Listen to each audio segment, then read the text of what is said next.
Have you ever bought seed potatoes from the garden center, planted them carefully according to the instructions, and then ended up with a harvest so pathetic you wondered why you even bothered? You're not alone. Most home gardeners today get terrible results with potatoes, and they blame themselves. They assume they don't have a green thumb, or their soil isn't good enough, or they just don't know what they're doing. But the real problem isn't you. The problem is that the planting method you're following, the one that's printed on every seed packet and repeated in every modern gardening book, is fundamentally broken. Your grandmother knew this. She understood something about potato growing that's been systematically erased from modern advice. It was a simple rule based on measurements and ratios that optimized every plant for maximum yield. She could grow 3 times as many potatoes as you're getting right now from the same space without spending money on fertilizers or amendments. The knowledge wasn't complicated. And today, I'm going to show you exactly what that traditional rule was and why following it will change everything about your potato harvest. Let's start with what's actually happening in home gardens today, because the numbers tell a story that most people don't want to believe. According to data compiled by University Extension Services across the country, the average home gardener harvests between 1 and 2 pounds of potatoes per plant. 1 to 2 pounds. That's what most people are getting after months of care, regular watering, and waiting through the entire growing season. Now, before you start thinking that's just how potatoes work, let me give you some context. Commercial potato farms using industrial equipment and heavy applications of synthetic fertilizers average between 8 and 10 pounds per plant. They're using machinery, chemicals, and intensive management to hit those numbers. But here's what should really get your attention. Historical household gardens, the kind your grandparents and great-grandparents maintained during the Great Depression and through World War II, routinely produced 5 to 7 pounds of potatoes per plant. 5 to 7 pounds using nothing but hand tools, basic compost, and traditional planting methods. Think about what that means. Your grandmother was getting triple the yield you're getting right now. Not with better technology, not with expensive inputs, just with a different method. Let me break this down into practical terms so you can see what we're actually talking about. If you plant 10 potato plants in your backyard, which is a pretty standard small garden setup, modern planting methods will give you somewhere between 15 and 20 pounds of potatoes total. Maybe enough for a dozen meals if you're stretching it. That's barely worth the space and effort. But those same 10 plants, planted using the traditional method your grandmother would have followed, would yield 50 to 70 pounds. That's not a small difference. That's the gap between a side dish and a legitimate food staple. That's the difference between we grew some potatoes and we don't need to buy potatoes for half the year. According to research comparing modern home gardening results to historical agricultural data from the 1940s and 50s, today's home gardeners are producing roughly 1/3 the yield per square foot that previous generations achieved. 1/3. We're getting a fraction of what our grandparents got from the same amount of space with the same amount of work. So, what's going wrong? Most modern gardeners assume the problem is something they're doing wrong personally. They think their soil isn't good enough, or they didn't water correctly, or they just don't have the natural talent for growing things. But the truth is both simpler and more frustrating than that. The problem isn't the gardener. The problem is the method itself.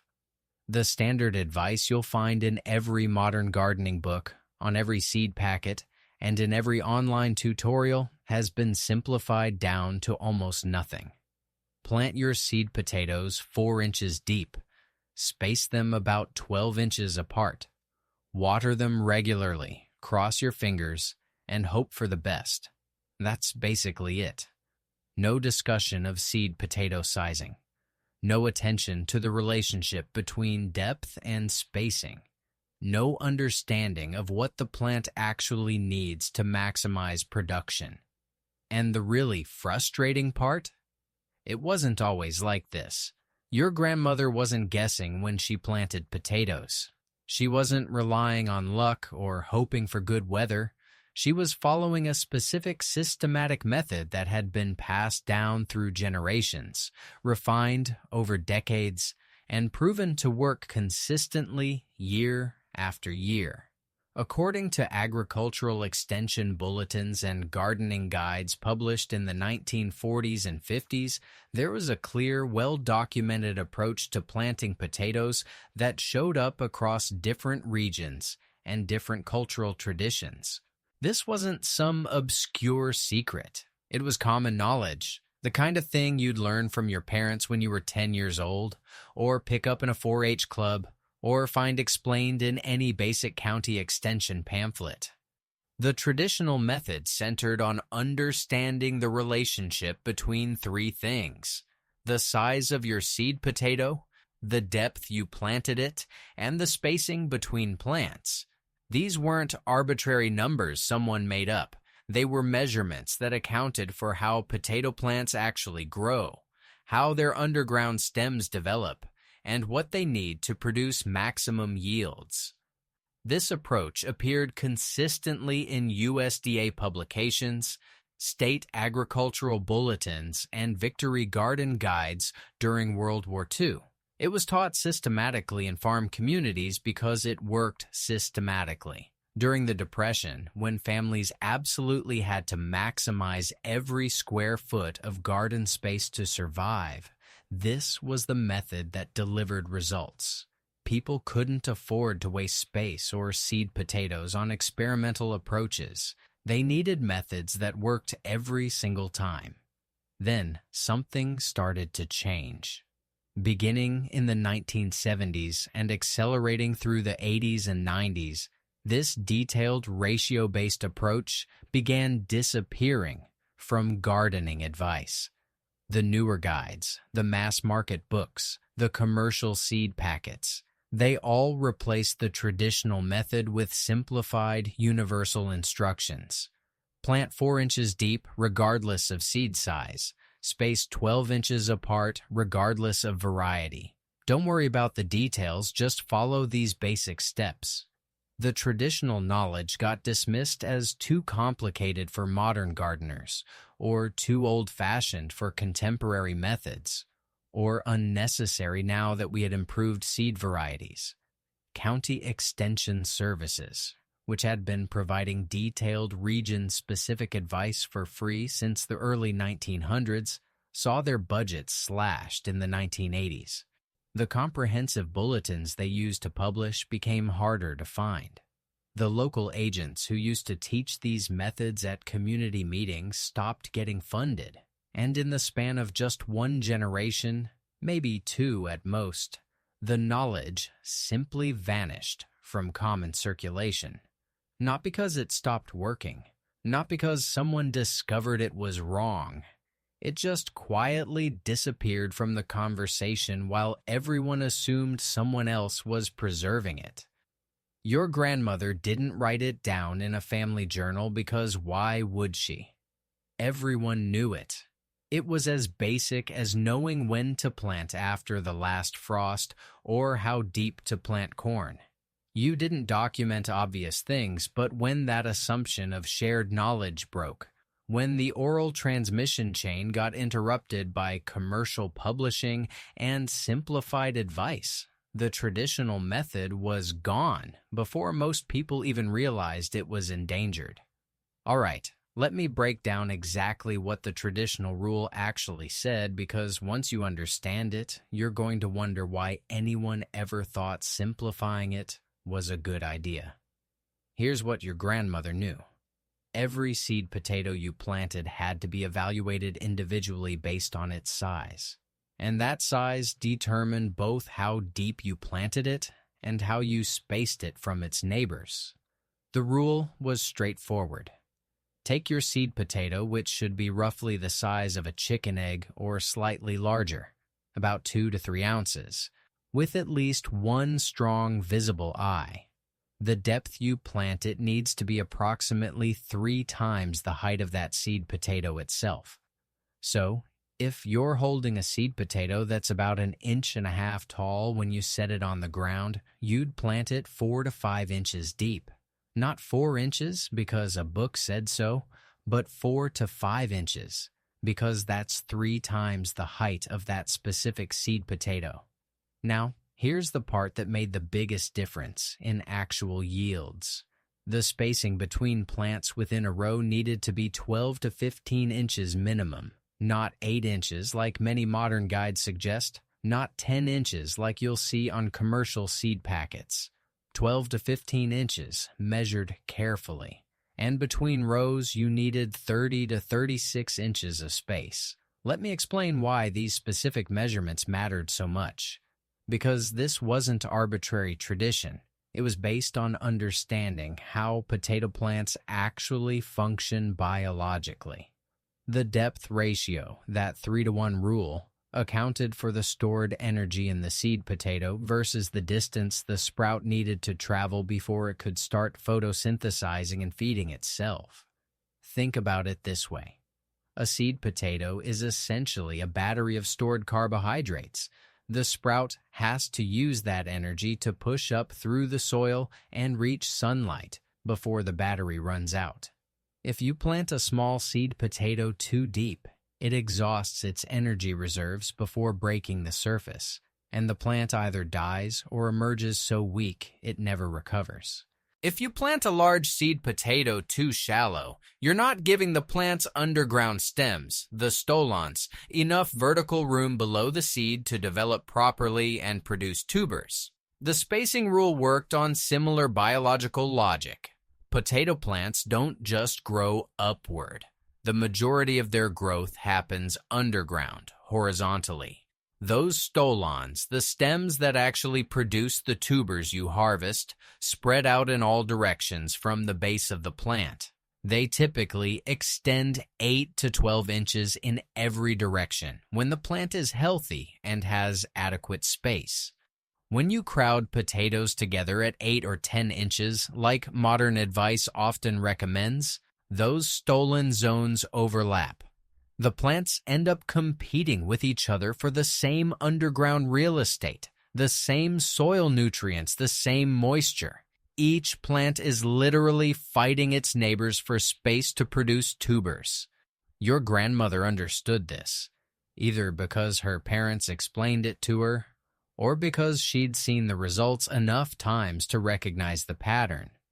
Give each plant adequate space, and it can produce 8 to 12 individual tubers of good size. Crowd them together, and you might get 6 or 8 tubers, but they'll be smaller, and the total weight per plant drops dramatically. The traditional spacing gave each plant room to reach its full biological potential without interference. That's why it worked. Now, you might be sitting there thinking, okay, that sounds reasonable. But was this really science or just folk wisdom that happened to work sometimes? And that's a fair question, so let me show you what modern agricultural research has discovered when they actually bothered to test these traditional methods. According to studies from multiple land-grant universities over the past 20 years, including research programs at the University of Idaho, Michigan State University, and Cornell, the optimal planting depth for potatoes absolutely does vary based on seed piece size. The research confirms that the 3-to-1 depth ratio your grandmother used maximizes both emergence rates and stolon development zones. They tested it, they measured it, and the traditional rule was right. Here's what the university trials found. When researchers planted seed potatoes of different sizes at various depths and tracked the results, the plants that followed approximately the 3-to-1 ratio showed significantly higher emergence percentages and developed more robust underground stem systems. The science validated what generations of gardeners already knew from experience. The spacing research is even more conclusive. Multiple university trials have documented that 12 to 15 inches in-row spacing produces substantially higher yields per plant in home garden conditions compared to tighter spacing. One particular study from the University of Wisconsin Extension tested potato plants at different spacing intervals and found that plants spaced at 12 inches produced an average of 6.2 pounds per plant, while plants spaced at 8 inches, which is what a lot of modern seed packets recommend, produced only 3.8 pounds per plant. 6.2 versus 3.8. That's a 63% increase in yield from spacing alone. Not from fertilizer, not from better varieties, just from giving the plants adequate room. The biological mechanisms are well understood now. Potato plants produce tubers on those underground stems, stolons, that radiate out from the main stem base.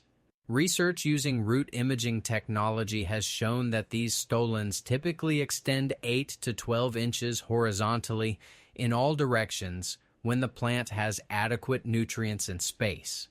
When you plant potatoes only 8 inches apart, the stolon development zones overlap by 30 to 40%. The plants are competing for the same underground territory. Think about it like this. If you planted 2 tomato plants so close together that their branches were constantly tangled and fighting for the same sunlight, you wouldn't expect either plant to produce well. The same principle applies underground with potatoes. Except we can't see the competition happening.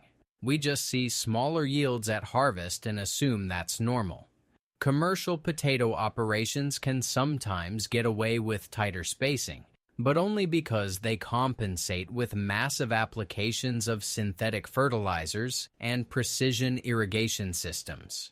They're essentially force-feeding the plants enough nutrients to overcome the competition. In a typical home garden setting, where most people aren't applying intensive fertilizer programs, that approach fails. The traditional method optimized for biological potential without requiring purchased inputs. Each plant got the space it needed to develop a complete network of stolons and produce 8 to 12 tubers of substantial size. No competition, no need for excessive amendments, just proper spacing combined with the plant's natural biology, doing what millions of years of evolution designed it to do. So, if the traditional method works demonstrably better for home gardeners and modern research has confirmed the biology behind it, why did it disappear from all the advice we're given today? Here's where the story gets interesting and honestly more than a little frustrating. Before the 1970s, the majority of gardening advice that reached home gardeners came from agricultural extension services, experienced regional experts, and longtime growers who'd been producing food for decades. These were people whose credibility and reputations depended entirely on giving advice that actually delivered results. County extension agents weren't trying to sell you products. They were government employees whose job was to help people succeed at growing food. If their advice failed, they heard about it directly from the community members they served. But starting in the mid-70s and accelerating rapidly through the 80s and 90s, the gardening publishing world went through a fundamental transformation. Commercial publishers consolidated the market. Large seed companies and fertilizer manufacturers started partnering with garden writers and producing their own educational materials. The advice that reached home gardeners increasingly came from sources that had direct financial incentives tied to what you purchased. And here's the thing about the traditional potato planting rule: it didn't require you to buy much of anything. You needed seed potatoes, which you were going to purchase anyway. And that was essentially it. No pre-plant fertilizer, no mid-season feeding program, no special soil amendments or treatments. The method worked by optimizing the plant's natural biological processes. You gave it proper spacing and depth, and the plant did what it evolved to do. But from a commercial standpoint, that creates a problem. If gardeners can succeed with minimal purchased inputs, they're not particularly profitable customers. So the advice gradually shifted, subtly but deliberately, toward methods that assumed you'd be buying products. Modern potato planting instructions almost always include recommendations for starter fertilizer at planting time, additional feeding during the growing season, and various treatments for issues that proper spacing would largely prevent. The traditional ratio-based rules got characterized as too complicated for average gardeners. But let's be completely honest about what that framing really meant. These rules weren't actually complicated. A 10-year-old child in 1945 could learn them in 5 minutes and apply them successfully. They were called too simple because they were too effective without requiring product purchases. They didn't create opportunities for ongoing sales. The advice also got universalized in ways that ignored both regional differences and scale differences.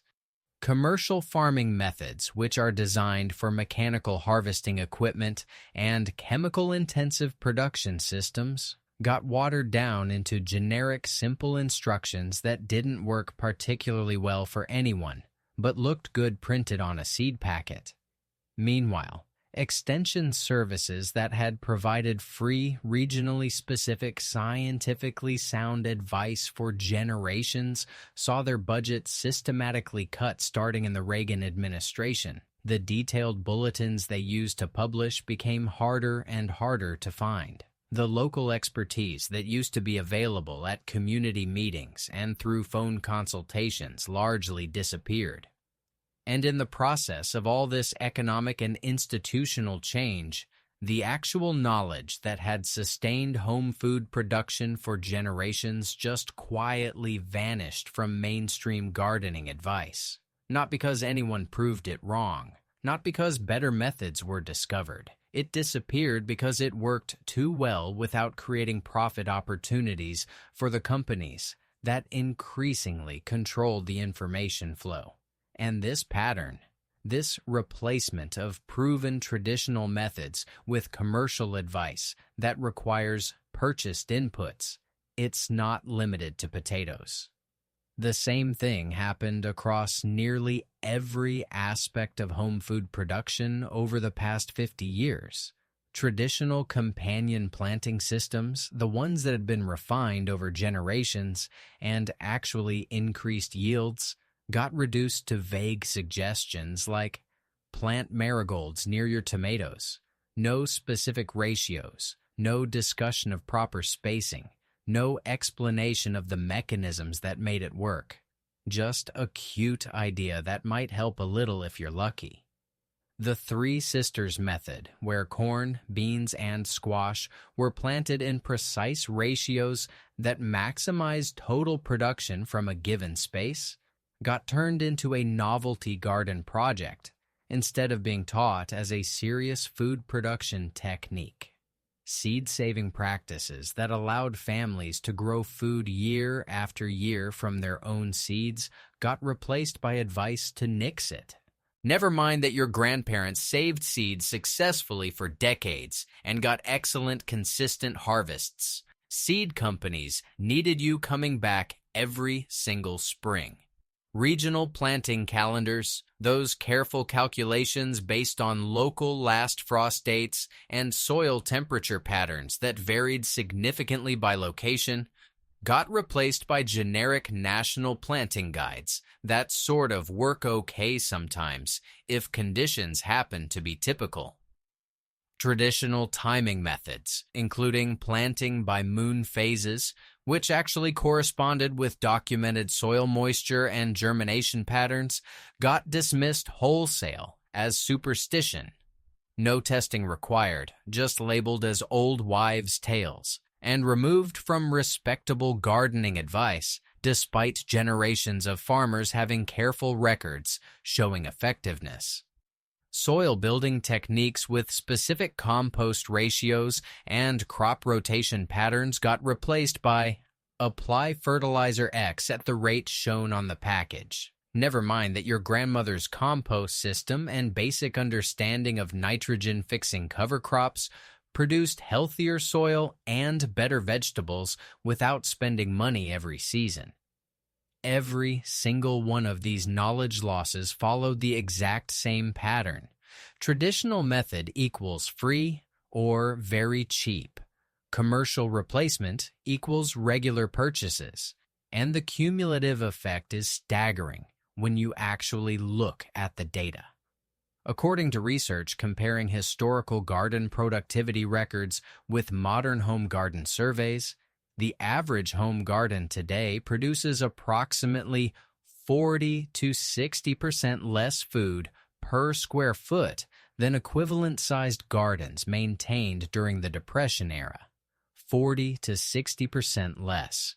We're using more space, spending significantly more money on supplies, amendments, and tools, and getting dramatically worse results than our grandparents achieved with basic hand tools and accumulated knowledge. Here's what makes this even more painful. When you adjust for inflation, modern home gardeners spend more annually on seeds, fertilizers, pest controls, and amendments than Depression-era families spent on their entire gardening operation. We are literally paying more money to fail harder at something our grandparents did successfully on smaller budgets. And the vast majority of current gardeners have absolutely no idea what's been lost because we never learned what was actually possible. When your potato plants produce 1 pound each, you assume that's just how potato growing works because everyone else you know is getting similar results. You don't realize that your grandmother routinely harvested 6 or 7 pounds from each plant in the same space with the same amount of work. The knowledge didn't just fade away through natural generational drift, the way languages or cultural practices sometimes do. It was actively displaced, systematically replaced by commercial advice, specifically designed to create dependency on purchased products rather than teaching genuine self-sufficiency and competence. But here's the good news. And this is really why I wanted to walk through all of this history and science with you. Once you actually know what the traditional rule was, it's not difficult to follow. And when you apply it this spring, the difference in your results will be obvious and immediate. Let me give you the exact step-by-step process for using the traditional potato planting method in your own garden. First, select your seed potatoes carefully. You want pieces that are approximately egg-sized, about 2 to 3 ounces each, with at least one strong, clearly visible eye. If you're cutting larger potatoes into seed pieces, make sure each piece meets that size guideline and has a good eye. Then, let them cure at room temperature for 24 to 48 hours, so the cut surfaces can form a protective corky layer that prevents rot. Second, calculate your planting depth for each seed potato. Measure the height of the seed potato when you set it on a flat surface. Multiply that measurement by 3. That's your planting depth. For most standard seed potatoes, this works out to about 4 to 5 inches, but you're making the decision based on the actual seed piece, not just following a universal number from a packet. Third, mark out your spacing carefully before you start planting. Within each row, space your seed potatoes 12 to 15 inches apart. Actually measure this, don't estimate. Between rows, leave 30 to 36 inches of space. I know this feels like a lot of room if you're used to modern cramped planting advice, but trust the biological logic here. Each plant needs adequate space for underground development. Fourth, timing matters. Plant your potatoes in spring when your soil temperature reaches 45 to 50 degrees consistently. You can check this with an inexpensive soil thermometer, or you can use the traditional indicator method and wait until dandelions in your area start blooming, which generally corresponds with soil hitting that temperature range. Your grandmother didn't have a soil thermometer, but she knew the natural indicators that signaled the right conditions. Fifth, as your plants grow and the stems reach about 6 inches in height, hill soil up around the base of each plant. This means mounding soil from between the rows up around the stems, creating a small hill. This technique encourages the plant to form additional stolons higher up on the buried stem and protects developing tubers near the surface from sunlight exposure, which turns them green and makes them bitter and mildly toxic. That's the complete method. No complicated feeding schedule, no special soil amendments, no purchased disease treatments, just proper seed selection, calculated depth based on seed size, adequate spacing, appropriate timing, and basic hilling. Follow these traditional guidelines, and you should realistically expect 5 to 7 pounds of potatoes per plant instead of the 1 to 2 pounds that modern methods typically produce. Think about what that means in practical terms. 10 plants following the traditional rule gives you 50 to 70 pounds of storage-quality potatoes. That's not a garnish for a few meals. That's actual food security. That's the difference between supplemental gardening and genuinely reducing your grocery bills and increasing your household food independence. And here's what I think matters most about everything we've discussed. This isn't really just a story about growing potatoes more successfully. Think about what it actually means that this systematic, proven knowledge almost completely disappeared in the span of just 50 years. In 2 generations, in the time between your grandmother's childhood and your own, practical wisdom that had sustained families through economic depressions, world wars, and genuine food scarcity nearly went extinct. Your grandmother didn't write down the potato planting rule in a journal or a family recipe book because the idea wouldn't have occurred to her. Everyone just knew it. It was common knowledge passed naturally from parent to child, taught casually while working in the garden together. Why would you document something that obvious? But when that oral transmission chain broke, when commercial advice replaced community knowledge and extension services lost their funding and traditional methods got dismissed as old-fashioned, the accumulated wisdom of generations vanished faster than anyone anticipated or noticed. And here's the question that should concern all of us.